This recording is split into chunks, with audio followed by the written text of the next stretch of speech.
भाइयों और बहनों, देवियों और सज्जनों, बहुत बहुत नमस्कार, बहुत बहुत प्रणाम। दोस्तों, आपको पता तो होगा कि पिछले कुछ महीनों से हमारी जो यंग जनरेशन है उसमें कुछ हमारे जैसे लोग भी हैं, 90s बॉर्न, जो एक गैजेट के पीछे बहुत ज़्यादा क्रेजी थे, जिसका नाम है आईफोन 17 ना। मैं हाँ कोई टेक एजुकेशन नहीं देने वाली हूँ, ना ही तो मैंने कभी यूज़ किया है किसी भी तरीके का, कोई भी किसी भी जनरेशन का आईफोन। लेकिन जिस तरीके से लोग क्रेजी थे, जिस तरीके से मेरे आसपास के लोग जैसे जिस तरीके से उसको पहले से इतना फाइंड आउट करने में लगे हुए थे, तो उससे मुझे ये लगा कि मुझे अ, आपके लिए एक ऐसा वीडियो लाना चाहिए जो आईफोन पे तो बेस्ड नहीं है, पर हाँ उसके पीछे किस मानव का हाथ है, मुझे उसके बारे में ज़रूर जानना चाहिए और आपसे भी शेयर करना चाहिए। क्योंकि आप लोगों को पता है कि मैं सारे मतलब मैं lessons from the great philosophers भी लेके आती हूँ, तो मुझे ऐसा लगा, मैंने जो इनके पीछे जो एक पर्सनालिटी का हाथ है, जी हाँ, CEO of Apple, Shri Tim Cook sir, honourable Shri Tim Cook sir. Sorry, Hindi English mingle हो गया, but respected Tim Cook sir. तो इनको मैंने बहुत सारे मंचों पे सुना, बहुत सारी मैगजीन्स पे मैंने इनका इंटरव्यू पढ़ा। तो इन्होंने गैजेट के बारे में तो बहुत ज़्यादा कुछ बताया नहीं, पर जिस तरीके से लगातार काम करते हुए आज ये आईफोन का 17 जनरेशन है, कि वहाँ से लेकर मतलब 2003 से लेकर आज 2025 की जर्नी का जो भी उन्होंने समराइज करके बताया, जो भी सार बताया, तो वो मुझे लगा कि मुझे आप तक लेके आना चाहिए, क्योंकि इससे हमें बहुत ज़्यादा मोटिवेशन मिलता है। जो ग्रेट थिंकर्स हैं उनका, उनसे तो मोटिवेशन हमें मिलता ही है, पर एक आज जो अ, एक वर्किंग मैन है उससे हमें ज़्यादा मोटिवेशन लेना चाहिए, वो हमें ज़्यादा बेहतर तरीके से अपडेट कर सकता है। तो बस इनका एक इंटरव्यू मैंने एक मैगजीन में पढ़ा था, इंस्पायरिंग वाले कॉलम में, तो वो मैं आपको बता रही हूँ।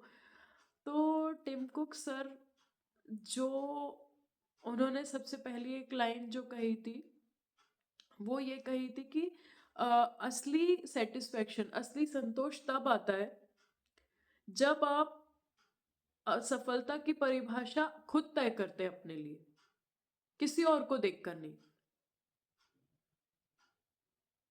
तीन लोग थे, अब उनकी सफलता के मायने अलग अलग थे। एक रेस का आयोजन किया गया, उसमें एक आदमी, एक एक जो कॉम्पिटिटर है वो खुद को सफल मान रहा है, क्यों? क्योंकि वो कम से कम दौड़ सका, क्योंकि उसने इससे पहले कभी किसी रेस में पार्टिसिपेट नहीं किया था। एक जो था उसको चोट लगी थी, वो पहले रेसेस हार चुका था, लेकिन अभी वो सेकंड आया तो वो खुद को विजेता मान रहा है। तो the winners come from inside, and sir का ये कहना है हमेशा कि असली संतोष तब आता है जब आप सफलता की परिभाषा तो खुद तय करते ही हैं, वो आपके पर्पस ऑफ लाइफ से मेल खानी चाहिए। तब आपको काम में भी सेटिस्फेक्शन मिलता है, और ग्रोथ आपकी हमेशा कर्व ऐसा जाता है, ऐसा ऐसा ऐसा ऐसा नहीं जाता है। तो ये था टिम कुक सर का। और जो एक्स्ट्रा उन्होंने मुझे बताया, मुझे नहीं, सॉरी, पब्लिक पब्लिक मंच पे जो मैंने उनको सुना, वो ये कि खुद से हमको सवाल करते रहना चाहिए कि आखिर ये जो हम कर रहे हैं क्यों कर रहे हैं, ये सब जो हो रहा है ये क्यों हो रहा है। एज अ एम्प्लॉय से लेकर as a CEO of Apple, जो सर ने बताया कि मैं खुद से हमेशा ये सवाल पूछता था कि ये सब क्यों हो रहा है, ये हम सब क्यों कर रहे हैं, क्या होने वाला है इससे, इससे हमारा हमारा इसमें क्या पर्पस है। ये पर्पस ढूंढने में उनको 15 साल लग गए। उसके बाद जाके सवाल उनको आंसर मिला, और मिला भी तो क्या, वो फिर बदल गया, क्योंकि सब चीजें तेजी से बदल रही है। इसीलिए खुद से सवाल पूछते रहना चाहिए कि ये सब हो रहा है तो क्यों हो रहा है। इससे हमारी दिशाएं जिसमें हम मूव करते हैं वो सही बनी रहती है। वो बदलती रहती है, नॉट नेसेसरी कि वो एक ही, वो बदलती रहती है पर वो सही बनी रहती है। सेकेंडली जो सर ने कहा वो ये कि ऐसे काम को तलाशे जो आपके जीवन को एक पर्पस दे। अधिकतर लोग लाइफ के पर्पस को क्या समझते हैं कि आप काम को सिर्फ एक as a source of income.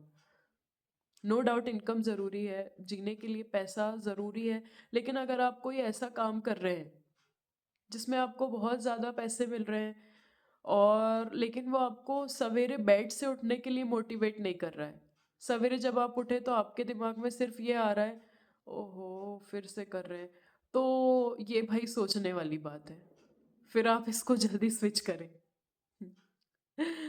Thirdly जो एक सर का जो मुझे समझ में आया मैगजीन में पढ़ के कि पैसों के लिए काम करें, करें बहुत ज़्यादा ध्यान ना दें उस पर, लेकिन अपने उद्देश्य को साथ में लेके चले, अपने पर्पस को साथ में लेके चले।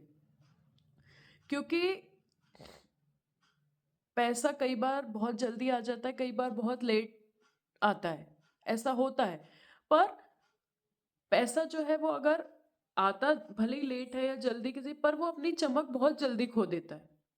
लेकिन आपका पर्पस अगर क्लियर है तो वो आपकी चमक हमेशा बरकरार रखेगा, हमेशा बनाए रखेगा, ऑलवेज आपको न्यू रिस्क के लिए प्रिपेयर करता है। जो भी अर्निंग कर रहे हैं, जो भी काम कर रहे हैं, वो आपके पर्पस ऑफ लाइफ को सर्व करना चाहिए, तभी आपको आपके काम से प्यार हो पाएगा। सर ने कुछ लाइंस ऐसी भी कही थी कि जब मुझे ऐसा लगा कि मुझे भी महान फिलोसोफर्स को पढ़ना चाहिए, मुझे भी स्पिरिचुअलिटी स्पिरिचुअलिटी ओ गॉड इसके तरफ मूव ऑन होना चाहिए, तो मैं गया, मैंने पढ़ा भी, इसने हेल्प करी, पर पर्पस हमें खुद को ही ढूंढना पड़ेगा, हमें खुद सफलता की परिभाषा तय करनी पड़ेगी और खुद उस पर चलना पड़ेगा। ये सिर्फ मेंटल पीस देते हैं कि आप जो काम कर रहे हो उसे बेहतर तरीके से कर पाओ। हमें हमारे अलावा और कोई राह नहीं दिखा सकता।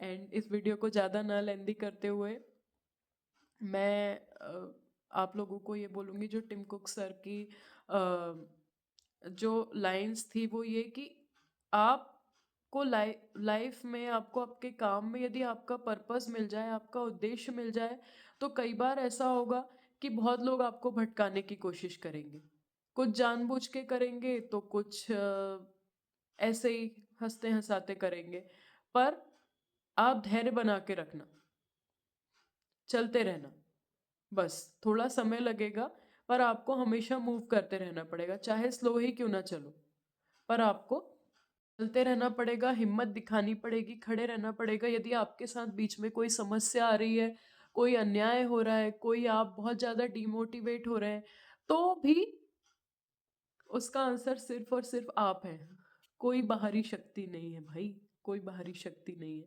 इसीलिए आपको आपके लिए ही करना पड़ेगा, और हमेशा खुद से टफ सवाल पूछें। जब आप टफ सवाल पूछेंगे तो आपका माइंड, आपकी साइकोलॉजी आपको और उसके लिए और स्ट्रांग बनाएगी, आपके लाइफ के जो पर्पस है, आप जिस एम को सर्व करना चाहते हैं उसको और मजबूत बनाएगी, आपको और ज़्यादा ताकत देगी। तो